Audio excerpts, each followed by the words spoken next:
Adaptation News, Episode 2, where I talk about the books you love and their adaptations for the big and small screen. Hi everyone, I'm Nick here with Shelf-Esteem. I'm a composer, also a booktuber now.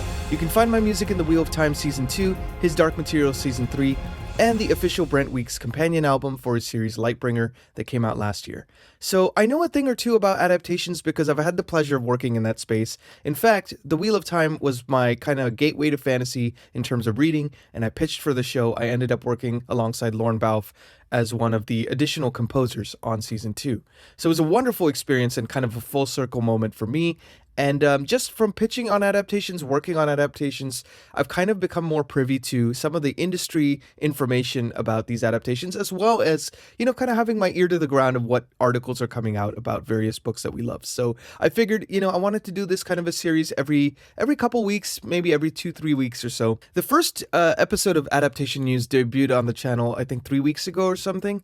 And it got really good response from all of you. And so I figured I want to make this a regular thing. It was kind of testing the waters at the time. But I think, we're always interested in the books that we love and kind of where they're going to go and kind of how they will be adapted for the big or small screen. So that was kind of the impetus of this video. I hope you enjoy all this news that's going to come at you because it's a pretty doozy of a week this week. So if you like this kind of video, please like and subscribe. It always helps YouTube kind of push it out to people and kind of the relevant people who would want to watch it. So without further ado, let's jump right into this news. So the first piece of news is probably my personal favorite, and it's because I love Stephen King. As you can tell from my shelf back here, I don't know if you could see it, but he's like my favorite author of all time. And so I'm always interested in Stephen King adaptations. And this one is no exception. This is actually a newer book that came out, I think, was it last year? I keep forgetting now. I feel like the last couple years have been a little bit of a blur, but this book came out, I think, last year, and it was Stephen King's Fairy Tale. Now, it was optioned originally, I think it was supposed to be with Universal, and then, goes through development hell as things often do, and you don't hear about them for a while. So apparently, it's being revived at A24. Which I think is amazing, actually. It'll be very interesting to see how they're doing it, and they're going to be doing it as a 10-episode limited series, which I think, I always feel like with Stephen King novels, there's so much to unpack in terms of character work, and this particular book, if you haven't read it, there's almost 2 stories, so it's like a story within a story kind of a thing. There is so much of a coming-of-age story, and that is a part that people really love, and then there's also the fantastical part. And so, kind of to adapt it right, it really would just be difficult to do. They would be rushing through too much character development in a 2-hour time span. So I'm really glad that they're doing, kind of a 10-episode series. So I'm just pulling up the article here, and I'm actually leaving all these articles in the description as well, so you can check those out if you want to kind of read them for yourself. But this says basically the title of this one, it first debuted on Deadline, I think a couple days ago. It says A24 revives Stephen King fantasy epic Fairy Tale, Paul Greengrass cracking 10-episode series with Fringe showrunner J.H. Wyman. Now, I haven't seen Fringe, but I've heard great things from people. People laud it as a fantastic show. So, that's a really good sign that the pedigree is, coming from a good place. So it's saying here, let's see, Paul Greengrass, who wrote the script and is expected to direct it, is still in the middle of things. The script will be expanded by Greengrass and J.H. Wyman, who will be the showrunner, and whose credits include Fringe, Almost Human, and Debris. Peter Rice will be executive producer alongside Greengrass, Wyman, and King. Awesome. Cool. So yeah, it seems like they really want to do justice to this novel. So I think A24 is like one of my favorite personal studios right now because they are able to maintain kind of the cavalier approach of, kind of an indie studio whilst having, financial backing to do a story like this right. So I think it's a match made in heaven. I would be interested to hear what you all think of this news too. Do you love it? Do you hate it? Leave it in the comments. I always like to have a dialogue with you all. Like, I'm never one of those people who's going to say like, oh, thanks for watching, and that's it. Like, I love asking you questions in return. So it's always fun to see where we agree and disagree. But that was the first piece of news. So pulling up my list again here. So this was an interesting one. Now, this one's kind of slipped through the cracks for a lot of people, and it's a Brandon Sanderson announcement. Now, in my episode 1, I talked a little bit about Mistborn and kind of some of the developments I'd seen there. I'm linking that video above here in case you want to check that out. But this one is about another story called Snapshot. Now, I don't know much about Snapshot. I don't know if you've all read Snapshot before, but he alluded to in a weekly update, like it was, so I'm leaving that link below as well, but around the 45-second mark, if you watch that video, he said something like, there's some great news on the adaptation front for Snapshot, and he'll be making a formal announcement soon. And then he just kind of glossed over it. So for a guy who is a big showman about his announcements, which I love seeing, it was just interesting that he just kind of said a little nugget and then just kept moving on. So very interested to see how that develops. But that's a video down below if you want to check that out. So quick Brandon Sanderson news here, and I hope to have more for you in the weeks to come. So the third piece of news, now another Stephen King, kind of going back to Stephen King. I don't know if you have all read the short story The Monkey. So The Monkey has been getting an adaptation. I'd spoken about this in the previous kind of adaptation news segment, that Osgood Perkins, who did Longlegs, is adapting this one. And Elijah Wood is set to star, which is really cool. So the article is below, but I'm also putting down below the trailer, which just got released, which kind of poses it like a dark comedy almost. I'd be interested to hear what you all think about the tonal variation there. I think, based on the short story, it could really work as a dark comedy. And I like Osgood Perkins, so I'm kind of excited to see that. Love Elijah Wood, so really excited to see how that turns out. And the trailer's below, so you could watch that as well. So that was kind of a quick piece of news about Stephen King's The Monkey. And that's going to be out, I believe, February of 2025. So coming up here. Always good to see more Stephen King adaptations on the horizon. Now, the other piece of Stephen King adaptation news, the Stephen King extravaganza continues. So there was an adaptation upcoming of The Running Man. Now, The Running Man was a Richard Bachman book. For those of you who don't know, Stephen King in the 80s, decided to do a pseudonym by Richard Bachman because he wanted to make sure that, his success as Stephen King wasn't a fluke and that people would buy anything with Stephen King on it. Now, of course, a couple novels later, the jig was up. People found out the linkage between the two. Style seemed a little too similar. So, but he wrote a few books under the Richard Bachman pseudonym here. And so one of them was The Running Man. Now, The Running Man is getting an adaptation by Edgar Wright. And it was just announced recently that Josh Brolin is actually going to play a villain opposite Glenn Powell. And it's going to be a Paramount Pictures production. So really cool to hear that. It looks like it's actually slated for a proper release date. Just looking at this article, and I'm again linking it down below. It is going to be November 21st, 2025. So we got a little bit of time to wait, just a little bit over a year from this taping, but very exciting nonetheless.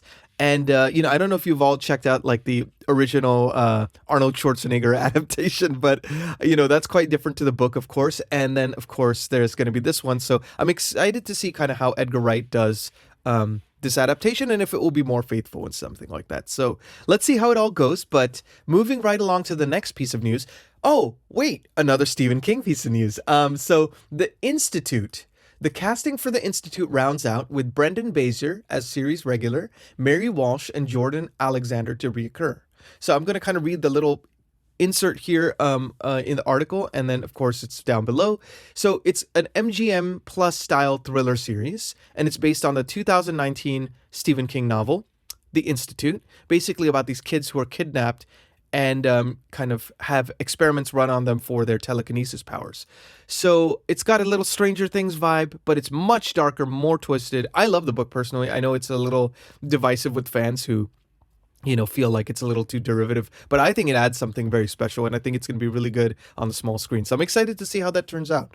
But just kind of looking at this, so Brendan Baser is from The Boys, and so he's rounding out the cast. And he's going to be a series regular, and Mary Walsh from Resident Alien and Jordan Alexander from Gossip Girl have been tapped for reoccurring roles in the series. Now, Jack Bender is going to be the director and executive producer, and he had worked on the Mr. Mercedes trilogy series that had come out a few years ago, which was actually quite faithful, I think. The characters were well cast, and I felt like it was a pretty good adaptation. So interested to see how, Jack Bender and David E. Kelly handled this particular one. But that's going to be very excited. No release date I don't see on this article yet. I believe they're filming currently. I checked the IMDb Pro page to see, and it looks like they're filming currently. So that's very exciting news for Stephen King fans yet again.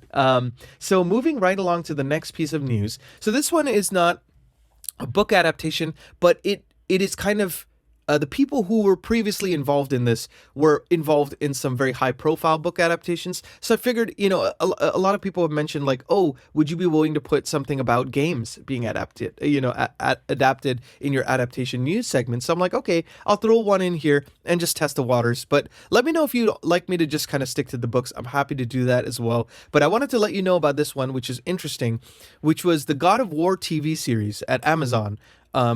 So previously it had Rafe Judkins as the showrunner, who is of course the showrunner of the Wheel of Time series. Now there's been a big shakeup there, and Rafe Judkins has exited the project along with the senior executives who were previously associated, and Amazon is starting the project completely from scratch. So leaving the article down below if you want to kind of find out more about this, but this is potentially divisive news because for people who are big fans of what Rafe Judkins have done for the Wheel of Time series, they may be upset about this. But for the many fans who are also really kind of PO'd about how Rafe Judkins handled the Wheel of Time, this is probably great news. So, interested to hear your thoughts on that one. But yeah, so it looks like Amazon is kind of revamping it from scratch. So we'll be interested to see, and I'll keep following on the developments. And if you want me to kind of post about them, I'm happy to do that in frequent, kind of in future kind of adaptation news segments. So that's the God of War news here. Now, I don't know if you're all fans of Blake Crouch. I personally am. I think he is kind of the successor to Michael Crichton in a lot of ways. He does the techno thrillers like no other writing today. And he had written a book called Famous. Now, I haven't read Famous personally, but I'm going to kind of show you a little bit about this article that came out recently. So there is a director, Jody Hill, and it has just been announced that Zac Efron is attached to star. Efron will star in dual roles, playing both overzealous fan Lance Dunquist and Hollywood heartthrob James Jansen. The film is based on the acclaimed novel by a New York Times bestselling author, Blake Crouch, and is adapted for the screen by Chad Hodge, who also adapted Crouch's Wayward Pines trilogy into a series. Now, that does worry me a little bit because that kind of went off the rails, I think, quite a bit from what the books were.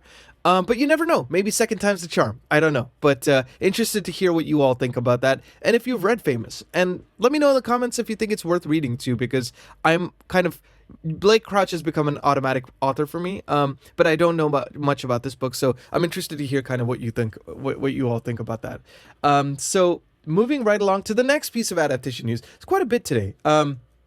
So I don't know if you've all read the book 100 Years of Solitude. Now, this is one I haven't personally read, but for all of you fans of the book, it is getting an adaptation, and that is going to be on Netflix. Deadline has released the first images from this, so I'm leaving that on the screen here so you can check it out. It's going to be split across 2 8-episode seasons, and the first is going to launch on December 11th, so that's coming out in a couple months. So very exciting news for fans of Gabriel Garcia Marquez's classic novel. So that's going to be on Netflix there. And the last piece of adaptation news. Now, before I go into this, again, I just want to mention, like, if you like this kind of video, please like and subscribe. It always helps out the channel. And we have a brand new Discord channel. So if you want to chat about the books you love and their adaptations and everything, please feel free to do so. I actually have an adaptation kind of segment in on the Discord channel. So that link is also below. So this last piece of news is about a classic, Frankenstein, which is getting an adaptation from Guillermo del Toro, which is really cool. So it says here that it is going to be on Netflix. And the Oscar-winning filmmaker has been keeping us updated on the production these last several months. So shooting kicked off back in February, and shooting is now officially complete. So it's heading into post-production. No real release date from what I can see here, but it is great to know that the filming is done and post-production is on its way. That means that, things are looking really good. And Guillermo del Toro is an absolute legend. So very interested to see what he does with Frankenstein. And honestly, I feel like it's a perfect matchup, him and Frankenstein. So interested to see what he does with the Netflix budget on this. But let me know what you think about all these pieces of news. Do you like them? Are you excited about them? Are you kind of meh about them? Are you worried about them? Let me know your thoughts, because I'm always curious to hear your thoughts. And I always say I'm a steward of the channel, but it's your channel as much as mine. So let me know how I can keep improving both this segment and the channel at large, because I always try to make it a point to improve with each video, even if it's a small thing, and try to provide value for you all. So with that, I'm Nick Hill with Shelf-Esteem. Be good to yourself. Please be good to each other. I will see you on the next adaptation news segment and the next weekly reading roundup coming out very soon. Take care.